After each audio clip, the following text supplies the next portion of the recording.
Good evening. Welcome to GCFFA classes. House property income हम लोग tax में कर रहे थे, तो हाउस प्रॉपर्टी इनकम में मोटा मोटी रूल्स एंड रेगुलेशन सारा सीख लिए। आप कुछ प्रैक्टिकल सॉल्व करेंगे। हम लोग लास्ट डिस्कस किए थे इंटरेस्ट ऑन लोन के बारे में। इंटरेस्ट ऑन लोन में क्या रूल्स होता है, एक्रुअल बेसिस फॉलो होता है, कंस्ट्रक्शन के लिए लेना चाहिए, रिकंस्ट्रक्शन, रिपेयर्स एक्सेट्रा। और प्रीवियस ईयर का जितना इंटरेस्ट वो एक्रुअल बेसिस पे अलाउ होगा, मतलब आउटस्टैंडिंग है तो भी ऐड करके टोटल इंटरेस्ट प्रीवियस ईयर का कितना देखोगे, और अगर एडवांस है वो माइनस करोगे तो ओनली प्रीवियस ईयर का इंटरेस्ट देखना होगा। ठीक है। फिर इसमें एक प्रीकंस्ट्रक्शन पीरियड का भी इंटरेस्ट ऐड किया जाएगा। प्रीकंस्ट्रक्शन मतलब जो कंस्ट्रक्शन कंप्लीट होने से पहले का पीरियड है, जिस दिन से लोन लिए थे उससे कंस्ट्रक्शन कंप्लीट होने से तक उसमें जो इंटरेस्ट आ रहा था, उसमें हम लोग उसको 5 इक्वल इंस्टॉलमेंट में 1/5 कंप्लीट करके कंस्ट्रक्शन कंप्लीट होने के बाद 5 साल अलाउ किया जाएगा। फिर इंटरेस्ट का एक लिमिट होता है। अगर सेल्फ ऑक्युपाइड हाउस है तो टोटल इंटरेस्ट कितना है देख लो, और मैक्सिमम लिमिट 2 लाख है। उसमें से जो लोएस्ट अलाउ किया जाएगा, और मैक्सिमम 2 सेल्फ ऑक्युपाइड हाउस हो सकता है, तो 2 हाउस का ही लिमिट है 2 लाख। अगर एक में ही 2 लाख डिडक्शन मिल गया तो दूसरे हाउस में डिडक्शन नहीं आएगा। और एक ही सेल्फ ऑक्युपाइड हाउस है तो उसी हाउस में 2 लाख का डिडक्शन आपको मिल सकता है। बट कभी कभी 2 लाख का लिमिट कम होके 30,000 भी हो सकता है। तो 2 लाख के लिए कुछ कंडीशन है, वो फुलफिल कर रहे हैं तो 2 लाख तक डिडक्शन मिलेगा, और अगर वो फुलफिल नहीं कर रहे तो 30,000 डिडक्शन आएगा। और फिर लेट आउट हाउस है तो उसमें कोई लिमिट नहीं है, टोटली इंटरेस्ट अलाउ किया जाए।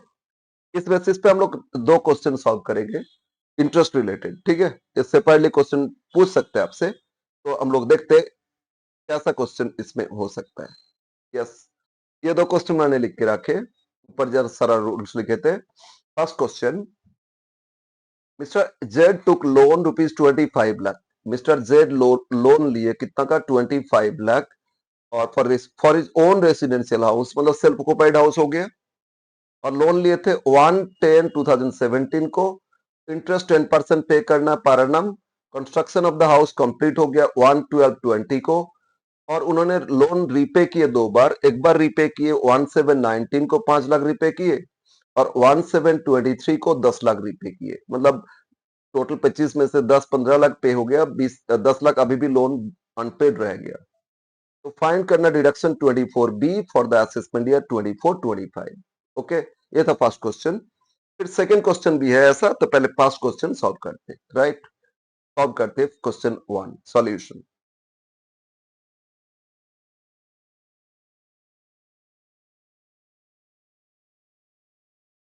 फर्स्ट हम एक बार टाइम लाइन ड्रॉ करते, कब से लोन लिए थे और मेरा प्रीवियस ईयर क्या। यस, हम लोग का प्रीवियस ईयर, ये प्रीवियस ईयर शुरू हुआ था 1/4/23 से 31 मार्च 24 तक, ये प्रीवियस ईयर। इस प्रीवियस ईयर के लिए हम लोग कैलकुलेशन कर रहे हैं इनकम फ्रॉम हाउस प्रॉपर्टी, तो प्रीवियस ईयर का इंटरेस्ट देखना होगा। और एक प्री कंस्ट्रक्शन, तो अब क्वेश्चन लोन लिए थे कब, ये देखते हैं। लोन लिए थे 1/10/17 को, 1/10/17 को लोन लिए थे। कितना का लोन लिए थे, 25 लाख। ये टाइम लाइन आपको समझ में आ गया तो इंटरेस्ट कैलकुलेशन इजी हो जाएगा। अब देखते कंस्ट्रक्शन कंप्लीट कब हुआ था, 1/12/20 को कंप्लीट हुआ था। लेकिन मैंने बोले थे ना लास्ट 31 मार्च लेंगे, 1/12/20 तो इससे पहले 31 मार्च 20 लेंगे। तो प्री कंस्ट्रक्शन कंप्लीट हो गया 31 मार्च 2020। ये आपका प्री कंस्ट्रक्शन पीरियड। ठीक है। तो प्री कंस्ट्रक्शन पीरियड हो रहा है 1/10/17 से 31 मार्च 20। अब प्रीवियस हो रहा है, प्रीवियस ईयर, इस ईयर का कैलकुलेशन करना है। तो 1/4/23 से मार्च 24। अब बोलो, बीच में उन्होंने लोन रीपे किए, कितना रीपे किए, 2 बार रीपे किए ना। 1/7/19 को 5 लाख रीपे किए, तो 1/7/19 मतलब मार्च 20 से पहले इस दिन रीपे किए। 1/7/19 को 5 रीपे कर दिए, तो इसमें लोन हो गया आपका 20 लाख। 5 रीपे हो गया ना, तो 25 में से 5 रुपए तो 20 लाख हो गया।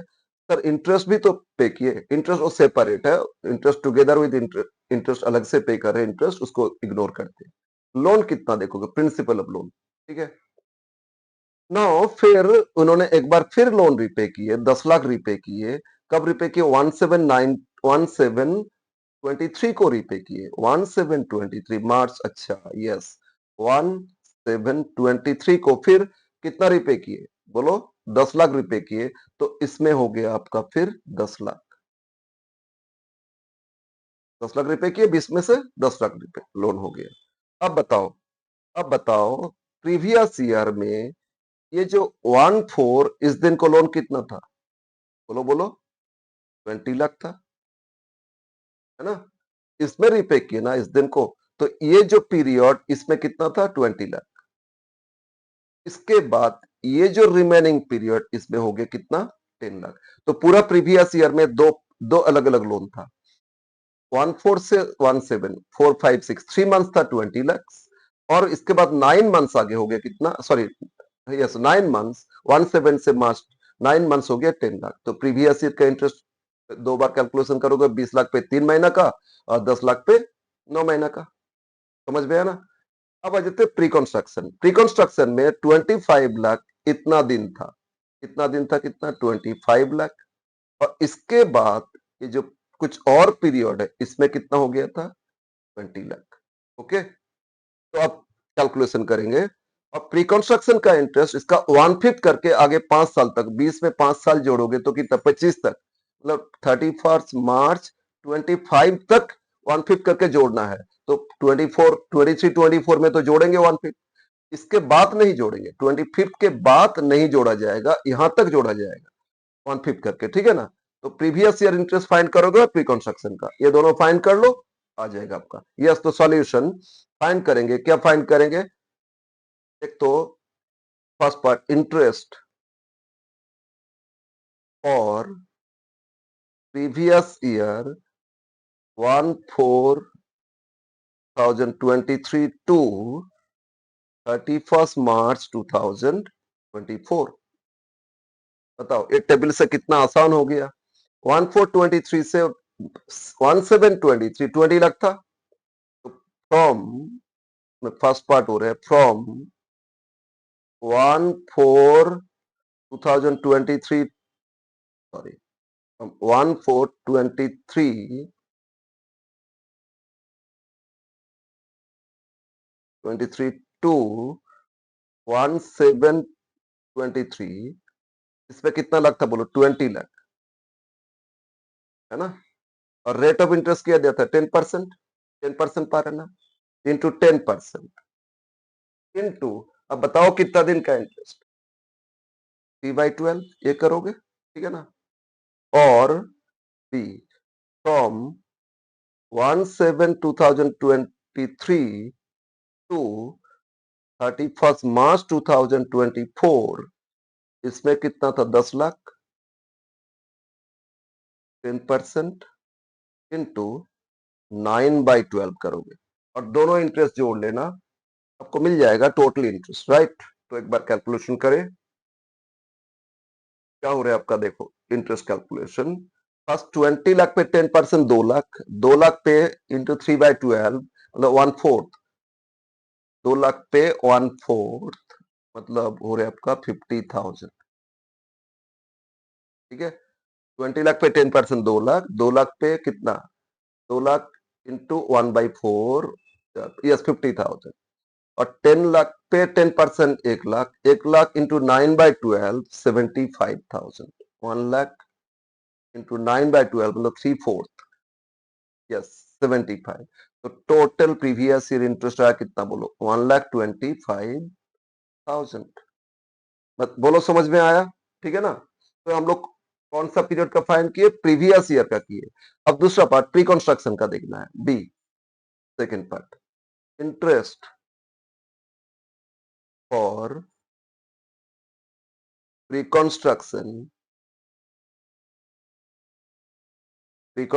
पीरियड। और प्री कंस्ट्रक्शन पीरियड बोलो कब से शुरू हुआ था? 110 लोन लिए थे ना, ये नहीं बताया कब से कंस्ट्रक्शन शुरू किए थे, तो लोन लिए उस दिन से मानोगे 110,017 क्योंकि जिस दिन से लोन लिया उसके बाद ही तो इंटरेस्ट पे करेंगे ना। तो 172 एक्चुअली प्री कंस्ट्रक्शन 31st मार्च 2020 ये पूरा प्री कंस्ट्रक्शन पीरियड। लेकिन बीच में इसमें भी लोन रीपे किए तो 2 बार कैलकुलेशन इसमें भी करेंगे। तो इसमें फर्स्ट 11017 से 1719 फ्रॉम 110 2017 टू 17,019 इसमें बोलो लोन कितना का था? इसमें लोन था 25 लाख। रेट ऑफ इंटरेस्ट कितना? 10%। अब देखते हैं कितना मंथ्स हो रहे। 17 में 10, 11, 12 3 मंथ्स है ना। 18 में 12 मंथ्स और 19 में 6 मंथ्स। 17 है ना, जुलाई को छोड़ दो जून तक। तो 12, 15, 6, 21 21/12 21 महीना का इंटरेस्ट आएगा। ठीक है ना। तो 25 लाख पे 10% होता है 2,50,000 इंटू 21/12। तो क्या है आपका 2,50,000 इंटू 21 डिवाइड बाई 12 ये 4,37,500 प्लस बी अगेन। अब फिर 17 के बाद 5 रिपे किए थे 20 लाख हो गया था। तो फ्रॉम 17/2019 टू 31st March 2020। अब इसमें बोलो लोन 20 लाख हो गया ना। 20 लाख 10% इनटू अब बोलो कितना मंथ्स का करोगे।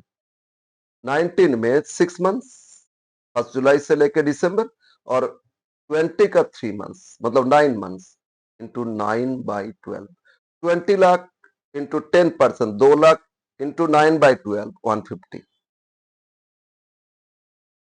2 लाख इंटू 9/12 करो 3/4 हो रहा है ना। 2 lakh 1/4 50 into 3 yes 150।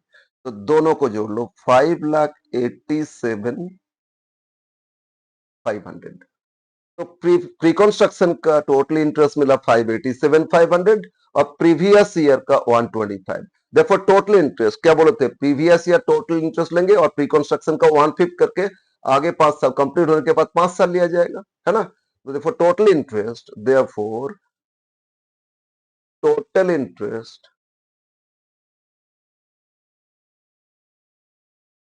On loan equal to 1,25,000 अब लिख सकते हो interest for previous year plus 1/5 into interest for pre construction 1/5 of 5,87,500 is 1,25,000 plus 5 से डिवाइड करो 5 1 जा 5 5 1 जा 5 1,17,500। ठीक है।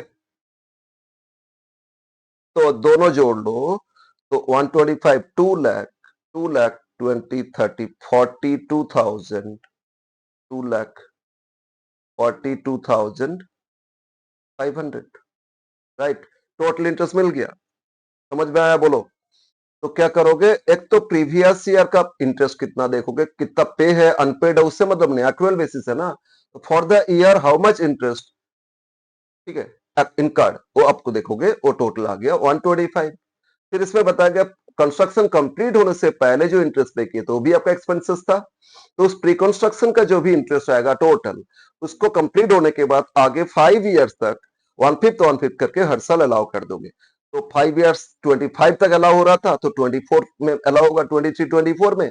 तो प्री कंस्ट्रक्शन टोटल इंटरेस्ट का 1/5 भी ऐड कर लेंगे टोटल इंटरेस्ट। अब देखते डिडक्शन 24B में क्या मिलेगा। सेल्फ ऑक्युपाइड में लिमिट है और लेट आउट में कोई लिमिट नहीं है। ये क्या बोला था सेल्फ ऑक्युपाइड या let out own residential house तो सेल्फ ऑक्युपाइड हाउस। तो deduction for self occupied house under section 24B therefore deduction under section 24B for self occupied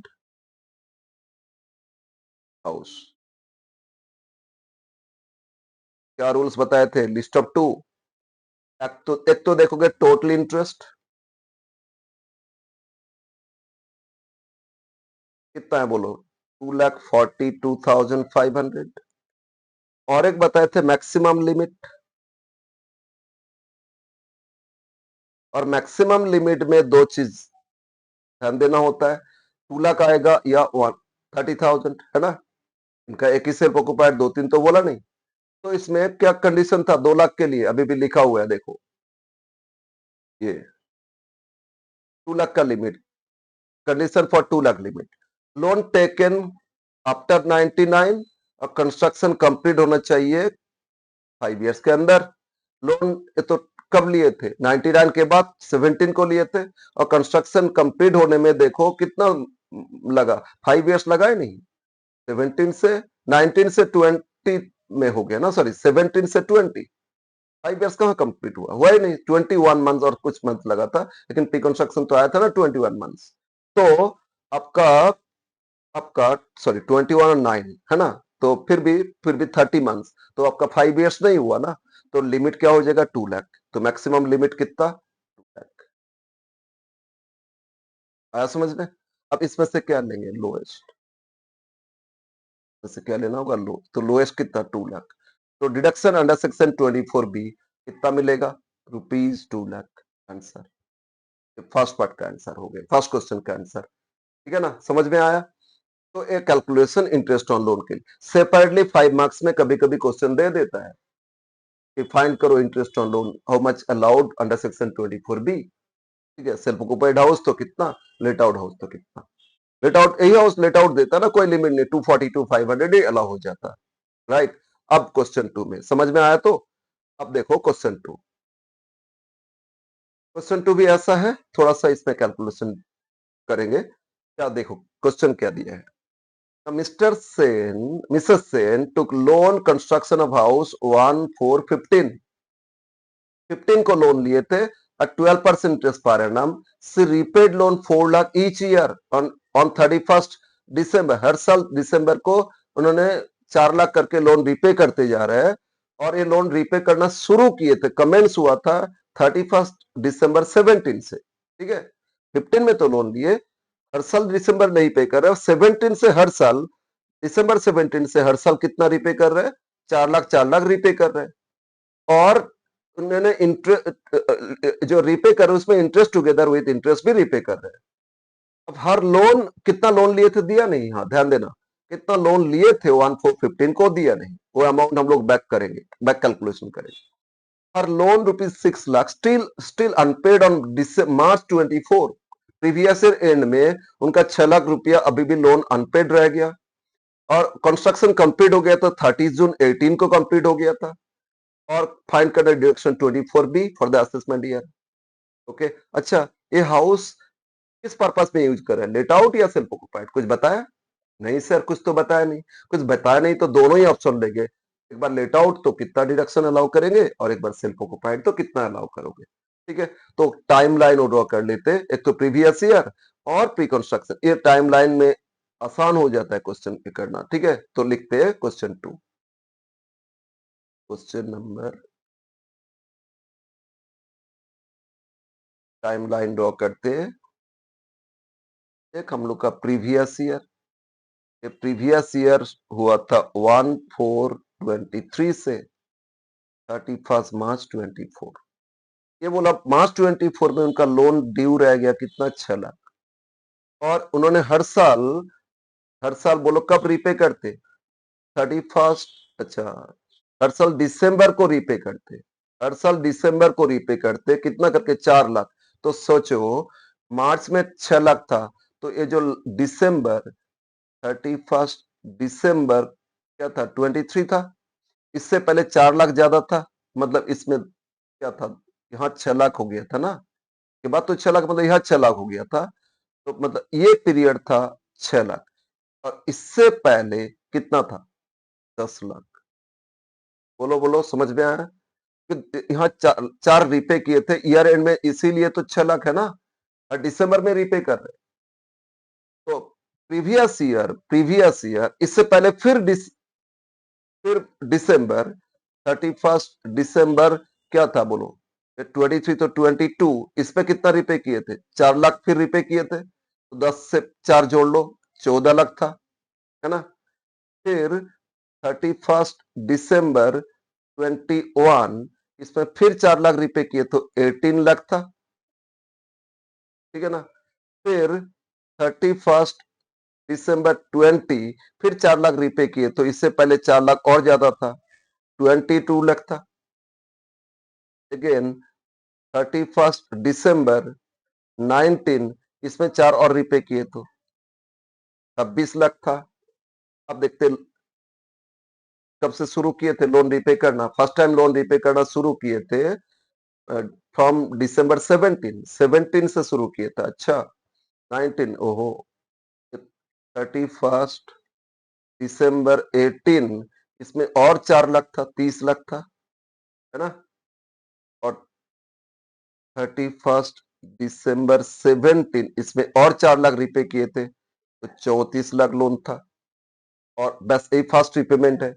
तो जिस दिन लोन लिए थे, लोन कब लिए थे? अब देखो मार्च, ये देखो हर साल दिसंबर में रिपे कर रहे, 17 से स्टार्ट किए थे, लोन लिए थे 14 को, 1415 को लोन लिए थे, 1415, ये डेट है 1415, इसमें लोन लिए थे कितना? 34 लाख।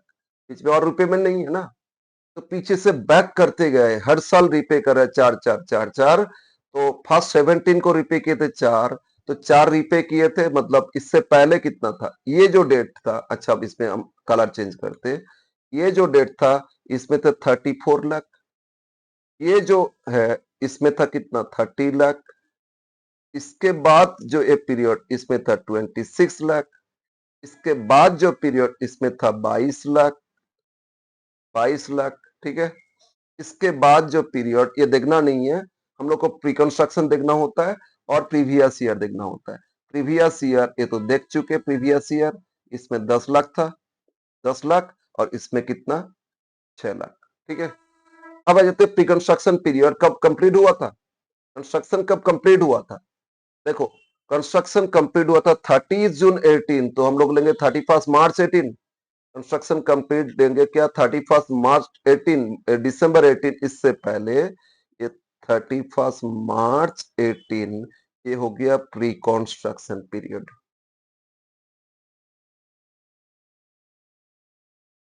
प्री कंस्ट्रक्शन पीरियड, और ये आपका प्रीवियस ईयर, ओके?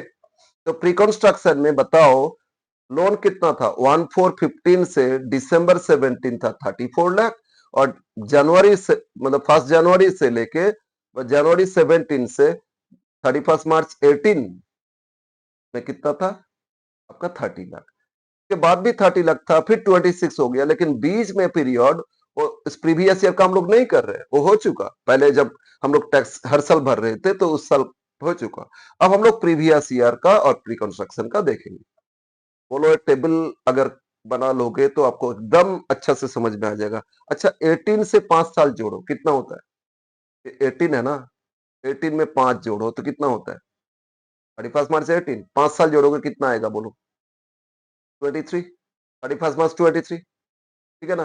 तो मार्च 23 में 5 साल कंप्लीट हो गया, तो ये तो मार्च 23 मतलब प्रीवियस ईयर से पहले 5 साल कंप्लीट हो गया, तो अब प्री कंस्ट्रक्शन का इंटरेस्ट कैलकुलेशन नहीं करोगे, करना नहीं है भाई, क्योंकि आगे 5 साल तो हो चुका। हम लोग 23-24 प्रीवियस ईयर क्या बोले थे? प्री कंस्ट्रक्शन का कंप्लीट होने के बाद आगे 5 साल तक 1/5 करके अलाउ किया जाता है। तो 18 में कंप्लीट हुआ था, 18 में 5 जोड़ो, क्या हो रहा है? 23 हो रहा है ना, 31 23 31 मार्च 23, तो हम लोग का मार्च 23 तो प्रीवियस ईयर से पहले कंप्लीट हो गया, हम लोग तो अप्रैल 23 से मार्च 24 लेना है। तो प्रीवियस ईयर का इंटरेस्ट सिर्फ फाइंड करोगे, प्री कंस्ट्रक्शन का इंटरेस्ट फाइंड नहीं करना है। तो सर एक, हाँ यस, देख लेना पहले 5 साल के अंदर आएगा प्रीवियस ईयर तो 1/5 जोड़ोगे प्री कंस्ट्रक्शन का, नहीं आएगा तो कुछ करना, कैलकुलेशन करना ही नहीं है, छोड़ दो भाई, ठीक है ना? यस। तो इसमें pre construction interest is not allowed because 5 years already completed after completion before 31st, before the previous year 23-24, है ना? तो एक लिख लेते हैं। Now interest for pre-construction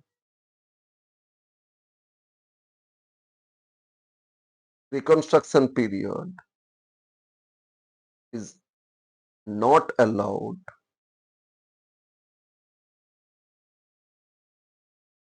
in the previous year 2023-24 as 5 years already completed up to 31st March 2023. ठीक है, हम लोग को 23-24 मतलब अप्रैल 23 से 24 तक देना है। तो प्री कंस्ट्रक्शन का करोगे नहीं कैलकुलेशन, आसान हो गया, सिर्फ प्रीवियस ईयर का करोगे। ये क्वेश्चन इसीलिए दिए, भूल से भी प्री कंस्ट्रक्शन इस तरह की ऑलवेज करोगे और 1/5 ऐड कर लोगे प्रीवियस ईयर के साथ तो गलत हो जाएगा। तो समझोगे प्री कंस्ट्रक्शन कितना तक अलाउ होगा वो पहले समझ लेना, ठीक है ना। यस, अब आ जाते interest for previous year. Interest for previous year 34। बताओ प्रीवियस ईयर इनका लोन अमाउंट कितना था, बताओ प्रीवियस ईयर इनका लोन अमाउंट है कितना। ये 10 लाख था ना 1423 से दिसंबर 23 फ्रॉम 1423 टू इसमें था 10 लाख और रेट इसमें 12% इंटू 9/12, ठीक है, तो होता है 90,000। 10 लाख पे 12% 1,20,000 by 12 into 9 90,000। Second from 1/1/24 to 31st March 24। दिसंबर में प्रीपे किया ना 4 लाख, तो इसके बाद 6 लाख हो गया। कितना दिन, दिसंबर के बाद जनवरी 3 मंथ्स, तो इसमें 6 लाख इंटू 12% इंटू 3/12, ठीक है, तो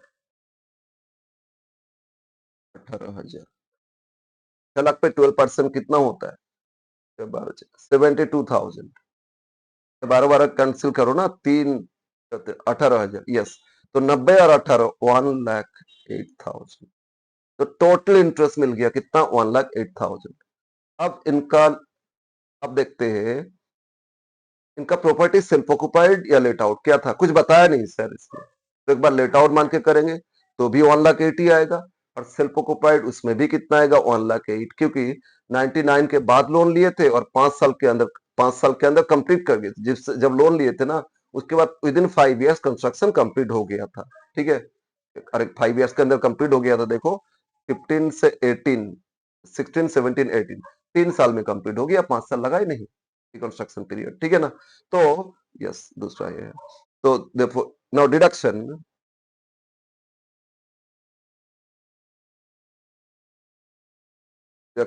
under section 24B rupees 1,08,000 in both let out and self occupied house।